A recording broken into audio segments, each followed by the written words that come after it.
जागो जनमत, मैं हूं नेहा आपके साथ। आइए नजर डालते हैं आज की प्रमुख हेडलाइंस पर। कांग्रेसी कार्यकर्ताओं के खिलाफ कार्रवाई की मांग को लेकर बीजेपी कार्यकर्ता और पुलिस के बीच हुई धक्का मुक्की। ब्राह्मण कल्याण परिषद कोटा संभाग की महिला प्रकोष्ठ ने मनाया बसंतोत्सव। लोकसभा अध्यक्ष ओम बिरला की ओर से अजमेर शरीफ दरगाह पर चादर की गई पेश। झोला छाप डॉक्टर के इलाज ने ली एक की जान।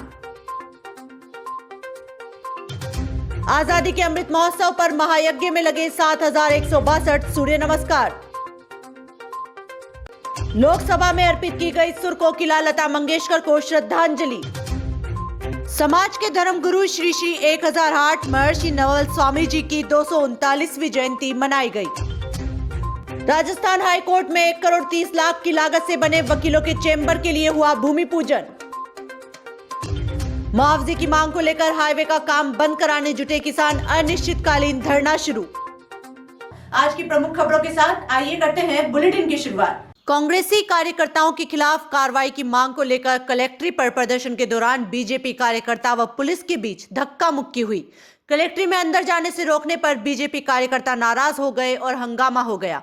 पुलिस के जवानों ने बीजेपी कार्यकर्ताओं को पीछे धकेला। विधायक मदन दिलावर व संदीप शर्मा ने कार्यकर्ताओं से समझाइश कर मामला शांत करवाया, जिसके बाद दोनों विधायकों के साथ बीजेपी का प्रतिनिधिमंडल आईजी से मिला और ज्ञापन देकर दोषी कार्यकर्ताओं को गिरफ्तार करने की मांग की।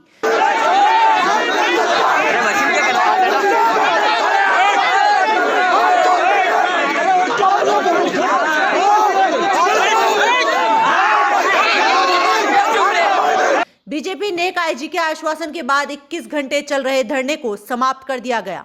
विधायक मदन दिलावर ने कार्यकर्ताओं को संबोधित करते हुए कहा कि आईजी के चेहरे से लग रहा है कि वो भारी दबाव में है। दबाव में वो छटपटा रहे हैं, लेकिन कार्रवाई नहीं कर पा रहे। पता नहीं किस लोभ में, प्रलोभन में, दबाव। उन्होंने कहा कि आंदोलन रुकेगा नहीं, जारी रहेगा, गांव तक पहुंचेगा। कल सभी थानों पर प्रदर्शन कर घेराव करेंगे, जिसके बाद तहसील स्तर पर ज्ञापन देंगे। दिलावर ने कहा कि 2 साल बाद ये गुंडे भीख मांगते नजर आएंगे। कार्यकर्ता इन्हें नहीं छोड़ेंगे। ये सीआर हैं, बंदर हैं, इनके सामने पत्थर लेकर खड़े रहें, भागे नहीं। वहीं कोटा दक्षिण विधायक संदीप शर्मा ने कहा कि बीजेपी प्रदेश अध्यक्ष पर हमला पुलिस की जानकारी में रहते हुए हुआ है। आज कोटा शहर की पुलिस पूरी तरह से सरकार के दबाव में है। गुंडों को, रेत माफियाओं को संरक्षण दे रही है। कांग्रेस के विधायक मंत्रियों पर आरोप लगाते हैं कि वो पूरी तरह से सही है। रीट मामले को लेकर ध्यान भटकाने के लिए सुनियोजित तरीके से हमला करवाया है।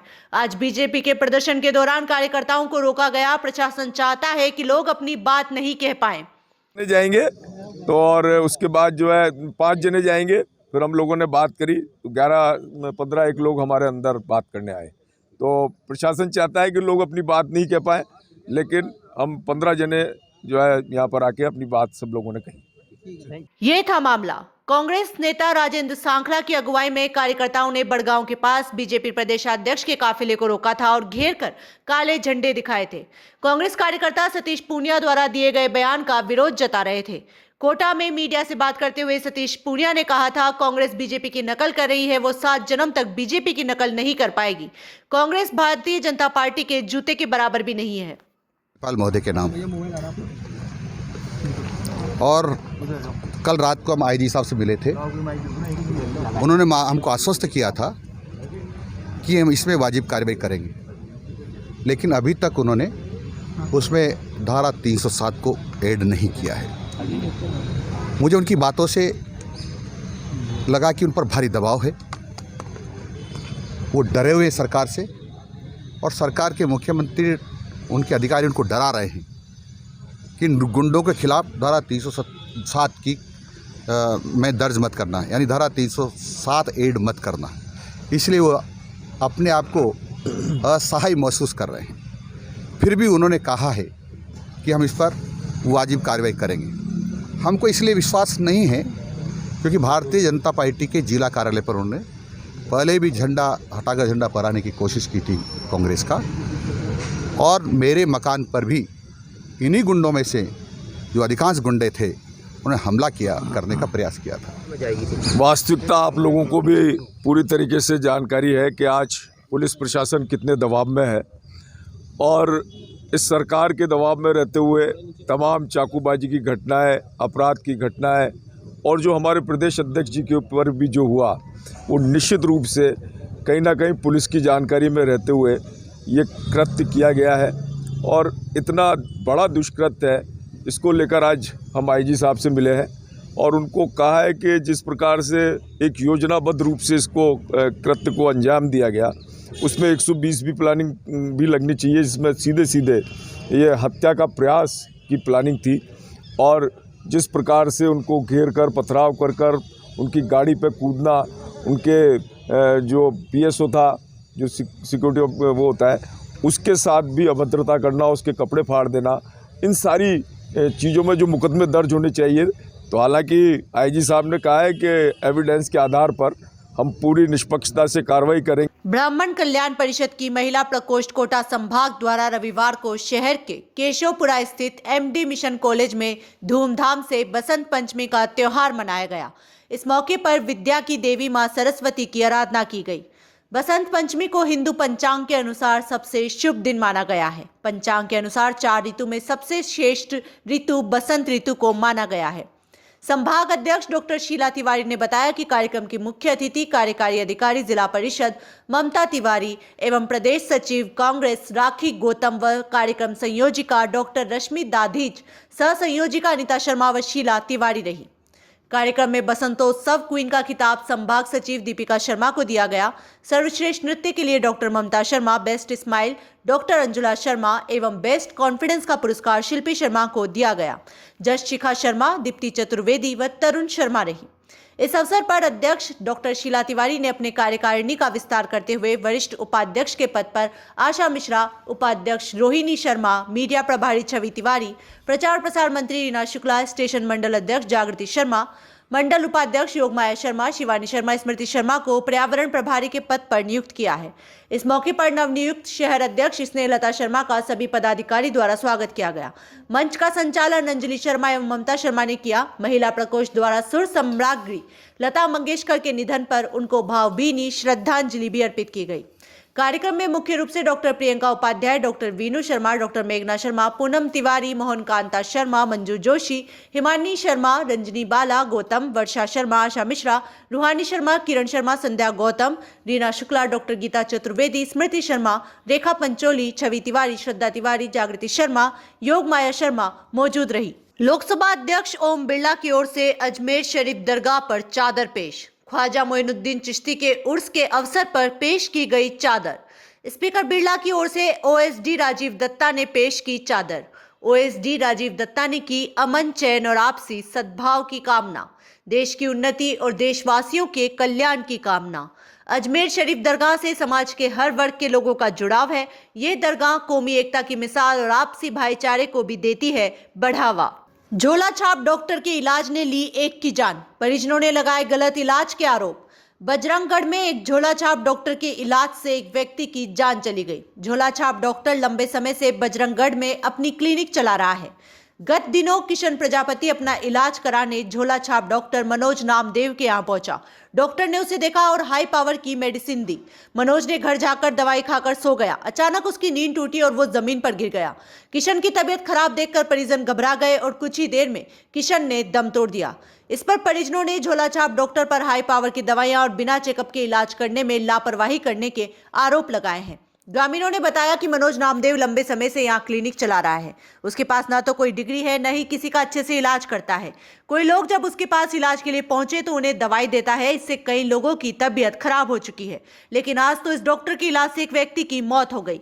प्रशासन द्वारा झोले छाप डॉक्टरों पर कार्रवाई किए जाने के बाद भी झोला छाप डॉक्टरों की संख्या में इजाफा देखा जा सकता है। ये झोला छाप डॉक्टर मरीजों की जिंदगी से खिलवाड़ कर रहे हैं, लेकिन प्रशासन मौन बना हुआ है।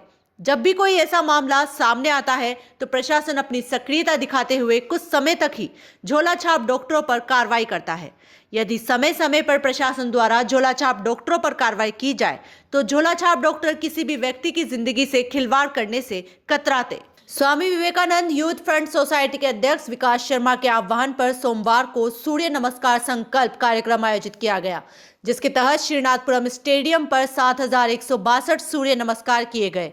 कार्यक्रम के संयोजक कौशल सोनी व संदीप नरुका ने बताया कि भारत की स्वतंत्रता की 75वीं वर्षगांठ पर राष्ट्रीय स्वयंसेवक संघ द्वारा देश भर में आयोजित किए जा रहे 75 करोड़ सूर्य नमस्कार के महायज्ञ में आहुति दी गई।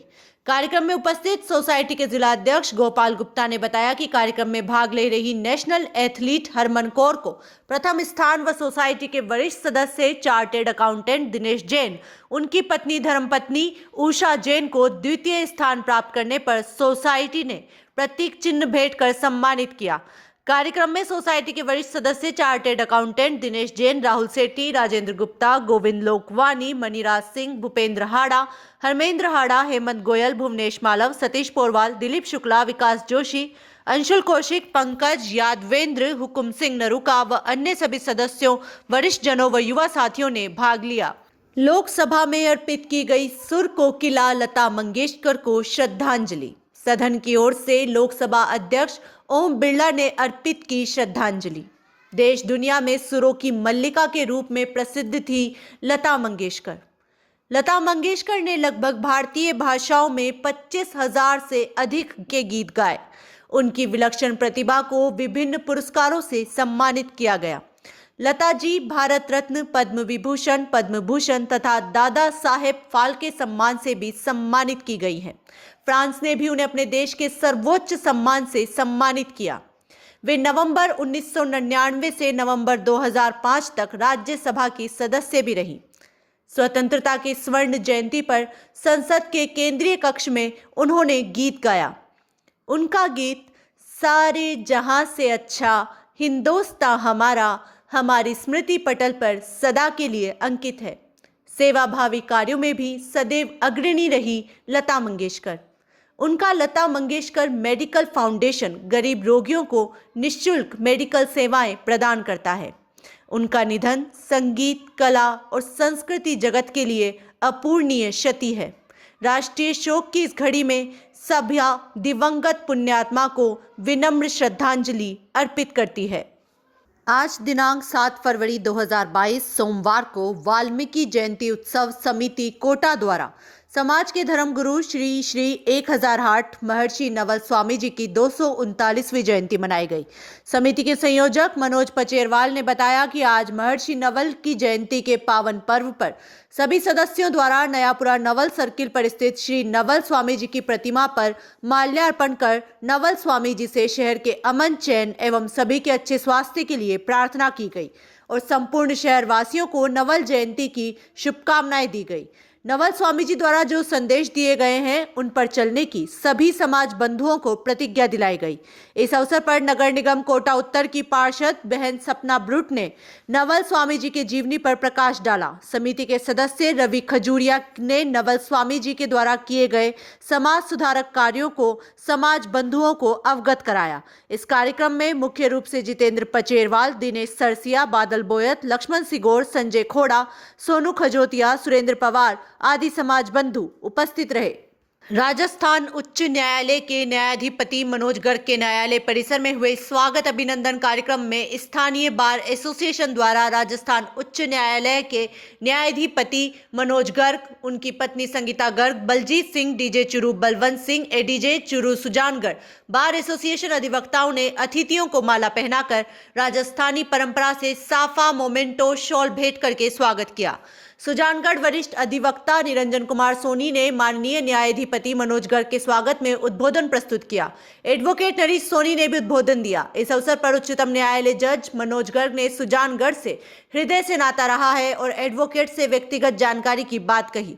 सुजानगढ़ एसोसिएशन के अधिवक्ताओं ने बैठने के लिए 22 चेंबर कम होने की बात कही, जिसको उन्होंने स्वीकारते हुए कहा कि भविष्य में चेंबर और बढ़ा दिए जाएंगे। पंडित पूनमचंद सारस्वत ने भूमि पूजन करवाकर पूजा अर्चना करवाई। न्यायालय परिसर में न्यायाधिपति मनोज गर्ग, बलजीत सिंह, चुरू न्यायालय एडीजीएम ने वृक्षारोपण कार्यक्रम किया। कार्यक्रम का संचालन वरिष्ठ अधिवक्ता अशोक पारिक, हरीशचंद्र पारिक ने किया। सुजानगढ़ आगमन हुआ, सुजानगढ़ से नाता रखते हैं आपने अपने उद्बोधन में। सुजानगढ़ से कम भी 30 सालों से नाता है मेरा। सभी वकील बंधु मेरे एक उंगलियों में है, मेरे हार्ट में है, इसलिए वकील बंधु भी मेरे को जानते हैं और मैं उनको अच्छी तरह से जानता हूं। और आज 22 चैम्बर्स का भूमि पूजन हुआ है और यहाँ पर मुझे पता चला है और भी चैम्बर्स की रिक्वायरमेंट है, तो उसके लिए भी बहुत ही शीघ्र अपने इंफ्रास्ट्रक्चर लेकर के और कितने इनमें और बन सकते हैं गवर्नमेंट को डिमांड कर लेंगे अमाउंट की, और नया सेशन स्टार्ट हो रहा है। एनआई कोर्ट का जो उठा है वो डीजे साहब को रिक्वेस्ट की है, उसके आंकड़े देख लेंगे कि यदि कोई ऐसा होता है कि इस आंकड़े में आती है तो उसके प्रपोजल भेज देंगे हाई कोर्ट को। हम उस प्रपोजल को गवर्नमेंट को लिखने की पूरा प्रयास करेंगे। भारतमाला प्रोजेक्ट के तहत चल रहे हाईवे निर्माण के कार्य में विसंगतियों और निर्माण कंपनी की मनमानी और वंचित किसानों को मुआवजा नहीं देने के विरोध में भारतीय किसान संघ ने सोमवार से आंदोलन का आगाज किया। भारतीय किसान संघ ने किसानों के साथ मिलकर कल्याणपुरा, पड़ासालिया, जलिमपुरा, मेहंदी, बख्तरी, निमली, महाराणा, खेराली, तमरावन, मंडावरा में चलने वाले निर्माण कार्य को बंद कराया। इस दौरान ट्रैक्टर टोले, जेसीबी के चक्के थम गए। निर्माण कार्य कर रहे मजदूर भी सुस्ताते नजर आए। इसके बाद भारतीय किसान संघ के नेतृत्व में जालिमपुरा रोड पर धरना दिया गया, जिसे भारतीय किसान संघ के प्रांत अध्यक्ष शंकर लाल नागर, महामंत्री अंबालाल शर्मा, प्रदेश मंत्री जगदीश कलमंडा, प्रांत संगठन मंत्री परमानंद, प्रांत प्रचार प्रमुख आशीष मेहता, जिला अध्यक्ष गिरिराज चौधरी, महामंत्री देवीशंकर गुर्जर, जिला उपाध्यक्ष मुकुट नागर, सह मंत्री पवन शर्मा, मीडिया प्रभारी रूप नारायण यादव, तहसील संरक्षक ब्रह्मानंद शर्मा, तहसील प्रचार प्रमुख मुकेश राठौर, गुरप्रीत सिंह ने संबोधित किया। इस दौरान किसानों ने धरना स्थल पर ही सर्द रात गुजारी। उन्होंने कहा कि भारतमाला प्रोजेक्ट के तहत निर्माणाधीन एक्सप्रेसवे में अवाप्त जमीन के मुआवजे को लेकर प्रशासनिक अकर्मण्यता का खामियाजा किसानों को चुकाना पड़ रहा है, जिससे किसानों को अब लाखों रुपए का नुकसान होगा। क्षेत्र के किसानों की जमीन 2 साल पहले ही एनएचआई और निर्माण कंपनी अवाप्त कर चुकी है। इन किसानों में तकरीबन 150 किसान मुआवजे से 2 साल बाद भी वंचित हैं। किसानों की पुश्तैनी जमीनों को 2 साल पहले ही अधिग्रहित कर लिया गया था। अब 2 साल बाद नगर पालिका बनने से किसानों को नुकसान नहीं होने देंगे। किसानों के साथ पूरी तरह से धोखा हो रहा है। भारतीय किसान संघ के जिला अध्यक्ष गिरिराज चौधरी ने बताया कि निर्माण कार्य मांगों के पूरा होने तक बंद रहेगा, वहीं धरना अनिश्चित काल तक जारी रहेगा। धरने पर शिवराज योगी, तहसील अध्यक्ष कजोड़ी लाल मीणा, मंत्री बिरधीलाल यादव, महावीर मीणा, इंद्रराज मीणा, बलविंदर सिंह, पातीराम मीणा, राधेश्याम गौड़, घासीलाल गुर्जर, दुर्गेश शर्मा, मुकुट सैनी, राम कल्याण मीणा, सत्यनारायण मीणा उपस्थित रहे। यह है पूरा मामला। हाईवे निर्माण में पूर्व में सुल्तानपुर ग्राम पंचायत होने के कारण निकटवर्ती नगरपालिका के श्रायपाटन कापरेन को आधार मानकर रोड की दूरी को देखकर 3 गुना मुआवजा राशि का वितरण किया गया था। अब सुल्तानपुर के नगरपालिका बन जाने से उसे आधार माना जा रहा है, जिससे मुआवजा राशि डीएलसी दर पर मिलेगी, जो पूर्व में मिली राशि से करीबन आधी ही होगी, जिसके लिए ये किसान प्रशासन एनएचआई निर्माण कंपनी के दफ्तरों में भटक रहे हैं। अब मुआवजे की गणना के लिए नए नियम आ गए हैं। पूर्व में मुआवजा के श्रायपाटन नगर पालिका को आधार मानकर की गई थी, जिसमें किसानों को 8 लाख रुपए प्रति बीघा के अनुसार मुआवजा राशि का वितरण किया गया। सुल्तानपुर ग्राम पंचायत को नगर पालिका बना देने से राशि की गणना का आधार भी बदल गया। ऐसे में मुआवजे से वंचित रहे किसानों को अब डीएलसी दर पर गणना करके राशि दी जाएगी, जो करीबन 4 लाख रुपए प्रति बीघा ही होगी। यह है मांगे। भारतीय किसान संघ की ओर से सरकार को वंचित किसानों को पुरानी दर या डीएलसी दर से दुगनी दर पर मुआवजा राशि देने, 2 साल का ब्याज और मानसिक संताप राशि देने, 2 गुना 2 के ब्लॉक डालने, पुलिया की ऊंचाई 14 फीट करने, ट्रोल फ्री करने सहित विभिन्न मांगे रखी गई हैं। ये हमने पूर्व में कितनी दफा प्रशासन को और यहाँ के जनप्रतिनिधियों को, सांसद को और हमारे जो लोकसभा अध्यक्ष हैं उनको कई बार ज्ञापन दिए कि और ये मांग की है कि भाई ये किसानों की जो विकट समस्या आने वाली पीढ़ियाँ भी जिससे दुख पाएगी, उसके निमित्त का समाधान होना चाहिए। 3-4 दफ़ा हम जो है कमिश्नर साहब से मिले हैं, कलेक्टर साहब से मिले हैं, आश्वासन भले ही मिलते हैं लेकिन कार्य किसानों के अनुरूप हो नहीं पा रहा है। इसी को लेकर और हम अभी थोड़े दिन पहले लोकसभा अध्यक्ष जी से मिले थे तो उनने कहा मेरा एक संवैधानिक पद है तो आप आंदोलन करो। मैंने कहा हम काम बंद कराएंगे, तो कहा काम बंद कराओ। तो आज हमने काम बंद करवा दिया है और कल से भारी संख्या में किसान को यहाँ लाकर, आज प्रतीकात्मक था, कल से भारी संख्या में किसान, माता बहनें, परिवार सहित हमारी योजना है कि यहाँ लाकर हम धरने पर बैठेंगे हमारे जो भारतीय किसान संघ की जो मांग है, जो भारतमाला एक्सप्रेस वे निर्माण कार्य चल रहा है, ये किसानों के लिए वरदान साबित होना चाहिए। जहां पर ये अभिशाप साबित होता नजर आ रहा, हमारे जितने भी धोरे, ड्रेन, माइनर, नहर जो है उनकी दिशाएं चेंज कर दी, उनकी चौड़ाई कम कर दी। आने जाने के गाँव के जो रास्ते, जो अंडरपास जो बनाए जा रहे हैं, उनकी ऊंचाई कम कर दी। कैसे हमारे किसानों के भारी वाहन, साधन वगैरह कैसे निकल पाएंगे। तीसरा सबसे बड़ा संकट ये आ गया, प्रशासनिक लापरवाही इतनी जबरदस्त है कि जमीनें 2 साल पहले ले ली गई और उनका अधिग्रहण 2 साल पहले हो गया। आप देख लो, ये 8-8 फुट का निर्माण हो गया जमीन से ऊपर उठ करके। उन किसानों को मुआवजा आज दिन तक नहीं मिला और उसका अवार्ड अभी जारी कर रहे हैं। खबरों से जुड़ी हर अपडेट के लिए आप देखते रहिए जागो जनमत। धन्यवाद।